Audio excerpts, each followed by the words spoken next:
Welcome back to the Suzuki National Cup Finals from Road Atlanta. I'm Bruce Flanders, and you're watching the 600cc Katana class on the grid, waiting the start of their 12-lap battle. The motorcycles in this race are all Suzuki Katanas, with engine displacement of 600 cc's. The double overhead cam, 16-valve four-cylinder, air and oil-cooled power plant pumps out the horsepower for the 430-pound bike. 17-inch wheels, front and rear, a 6-speed transmission, and a race-developed chassis are just some of the components responsible for the Katana's impressive track performance. At the drop of the green, it was Denton, Texas native Doug Poland, number 23, who took the lead. Poland is the premier production racer in the U.S. The 28-year-old rider has collected more Suzuki National Cup contingency money than any other rider since the series' inception back in 1986. Poland's weekend did not start out on a positive note, however. Practicing for the 600 race, Poland crashed hard. His tattered leathers were vivid evidence to his fall. They were adorned with souvenirs of his mishap, road rash, and that famous red Georgia clay. His Suzuki Katana motorcycle also displayed battle scars, but was quickly put back into ship shape by his crack Yoshimura crew. Back to the action and lap 2 of the 12-lap affair. It was on this lap that race favorite Doug Poland dropped out of the competition with mechanical problems. After all that adversity in practice, Poland's courageous effort in the 600 final went out the window due to a front brake failure. At least he went out on 2 wheels. That's more than I can say for these two guys who dumped their Katanas big time. Neither rider was seriously hurt, and corner workers were on the scene in a very quick and professional manner. With Poland out of the picture, the lead was being contested by 3 riders. Number 4, Dave Sadowski from New England, hometown rider Paul Bray, number 11, and Louisiana's Jamie James, number 58.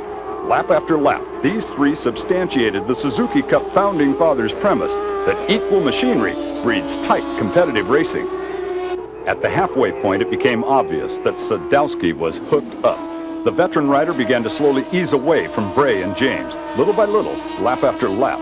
Enter number 280, Britt Turkington, who cut his way through the pack in impressive style. The Texan put himself right in the midst of the battle for second with Bray and James. As the laps wore down, it became clear that only a major mistake on the part of Sadowski would prevent the New Englander from taking the checkers and the $5,000 of Suzuki prize money. The battle for second was also being settled as the laps wore down. Bray had dropped off the pace, leaving James, number 58, and Turkington, number 280, to duke it out for runner-up honors. In the end, Sadowski took a well-deserved checkered flag, while Turkington nipped James for second.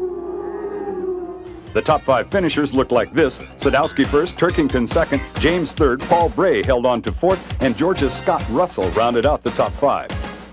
Here's how the top 5 divided up the Suzuki payout. Sadowski netted $5,000, Turkington $3,000, Jamie James $2,000, and Bray and Russell $1,500 and $1,250 respectively.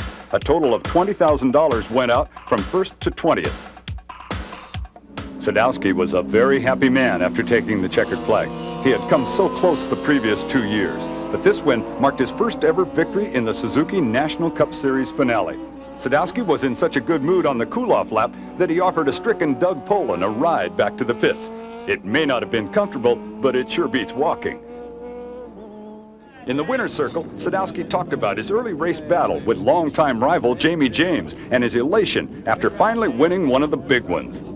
It was fun for a while. Jamie James and I have been hitting each other all year up at Loudon and such. It sort of brought back some memories, but this time I got away with the hits, so it was a lot of fun out there. These 600s are just a ball to ride. You just hold them wide open all the way around the track and shift it. But I'm really glad I finally won a GSX-R event.